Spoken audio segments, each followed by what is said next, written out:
Taoism originated in 600 BC with a shadowy figure named Lao Tzu. Little is known about him, and scholars doubt whether he was a real person. The legends that surround his life range from him being a normal man who lived in solitude to the fantastic tale of him being conceived by a shooting star and remaining in his mother's womb for 82 years, finally being born as an old man with white hair. It is said that at the end of Lao Tzu's life, he abandoned civilization and rode off on a water buffalo towards what today is Tibet. While leaving, he was convinced to leave behind a record of his beliefs for the people he was abandoning. He spent 3 days writing a short book known as Tao Te Ching, which translates to The Way and Its Power. Although it could be read in half an hour, one could spend a lifetime studying it, and it has become the basic text of all Taoists' belief. After he wrote it, he disappeared forever. There was no preaching or attempt to start a religion. He just wrote a book and left. The rest is history.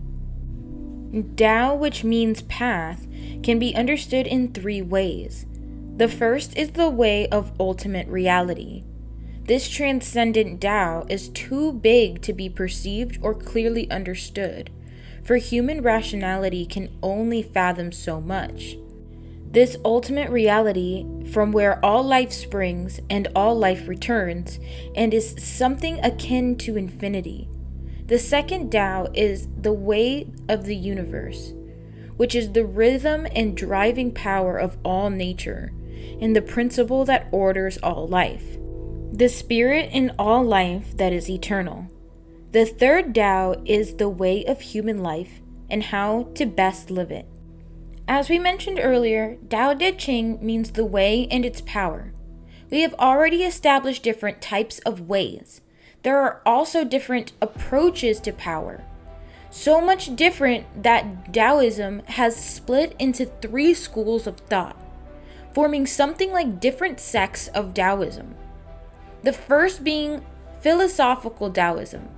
Philosophical Taoism was never organized into a church or a religion. Instead of having priests or religious leaders, they had something closer to teachers who would guide students in learning the ways of Taoism, which ultimately was meant to help the student improve their life. The major difference between philosophical Taoism and the other sects is how they handle their Tao to achieve power. They believe that one should choose wisely on what they invest their power in, whereas other sects put more emphasis on increasing the amount of power. Considering philosophical Taoism is more of an attitude towards life rather than a dogmatic belief, it is most widespread of all sects, for it can be practiced on top of any other religious beliefs. The second school of thought can be referred to as the vitality cults. The various cults that practiced this Taoism were concerned with increasing their qi, which means vital energy, and some believed that if one truly mastered the technique of raising levels of qi, they could theoretically become immortal. Some of the ways that they attempted to increase their qi included experimenting with herbs and elixirs to see if anything they ingested could increase it. They also experimented with manipulating sexual energy. One technique involved a man holding in his sperm during orgasm so that he could take the yin energy from the female without losing their yang energy. They also used techniques like yoga and tai chi to use bodily movements to increase their qi, along with acupuncture to unblock anything that was getting in the way of the qi flowing through the body. Many developed meditation techniques as well. The goal of Taoist meditation is to still the mind until they can completely lose all sense of self. And by becoming one with the universe, they can absorb qi from the surrounding environment. The final school of thought is religious Taoism. Religious Taoism organized many aspects of the other sects and formed a church. They believed that Lao Tzu was inspired by the gods to write the Tao Te Ching, and so the book itself is of divine origin. The Taoist priesthood practiced rituals that they believed, if performed perfectly, they would result in magical effects. They would then use this magic to help the common people. This may seem a little out there to a modern viewer, but we must keep in mind that religious Taoism was established around 200 AD, and so many psychic phenomenon could have been misinterpreted as magic back then. Although all three sects have unique methods, all their goals are the same: to use the Tao to manipulate qi to better themselves and others. It is also important to note that many Taoists are involved with all three schools, and not just one in particular.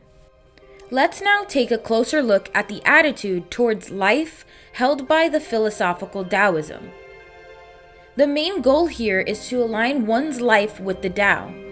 They do this by practicing what is well known as Wu Wei. Wu Wei is often mistakenly translated as inaction. This gives the wrong impression, for Wu Wei isn't doing nothing, but rather learning to go with the flow of life rather than fighting the current. They do this by relaxing their minds. They must disconnect to a certain degree from their ego. If done successfully, they can start to feel a power that is not their own flowing through them. Rather than using conscious energy to manipulate the world around them, they instead feel the universal energy flowing through them and allow it to manipulate them. This process allows one to be more spontaneous and makes life simpler. Thus, the practitioner no longer stresses out and wastes energy. Instead, they become in harmony with the world around them. One of the best analogies for this concept is water. The Taoists seek to become like an object being carried down the current of a river.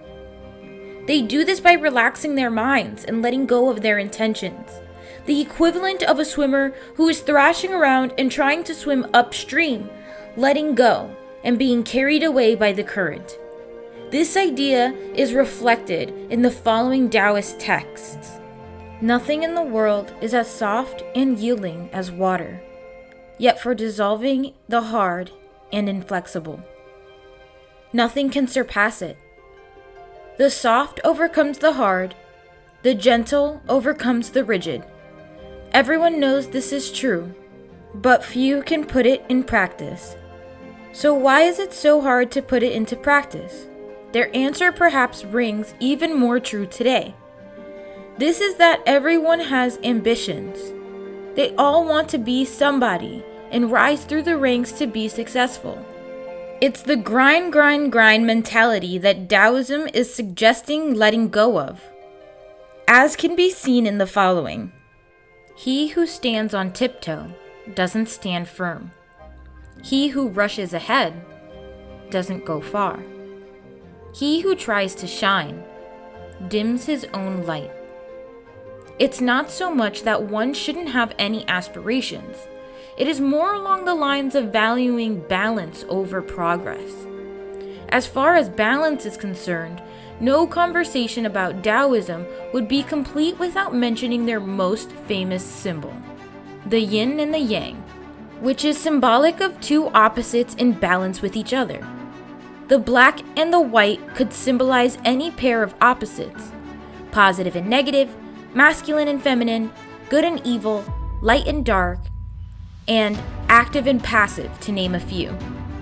The circular shape represents the totality of things. Notice how the line that separates the two sides is wavy and not straight. This is reminiscent of life, for very rarely is there a clear line differentiating from one opposite to the other.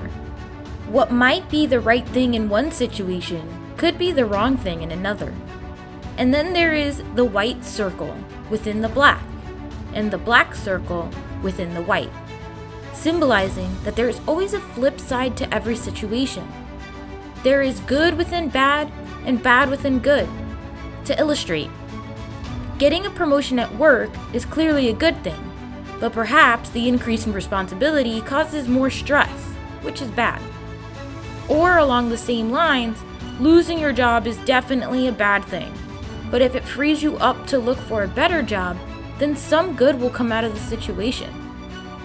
Whether one is drawn to Taoism by the mysterious aspects of magical ritual, or by the practical philosophy, such as the yin and the yang, there is a surprising amount of wisdom in these teachings, and the experience of reading the Tao Te Ching is one that anyone could benefit from.